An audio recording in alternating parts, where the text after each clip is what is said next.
Ladies and gentlemen, whether we recognize it or not, each and every one of us are in the midst of a war, a great controversy, a cosmic conflict, a supernatural battle between good and evil.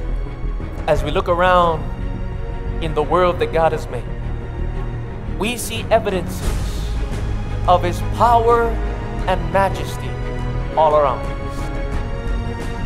It's important also for us to understand that this mighty Maker that created all things is voluntarily powerless over just one thing.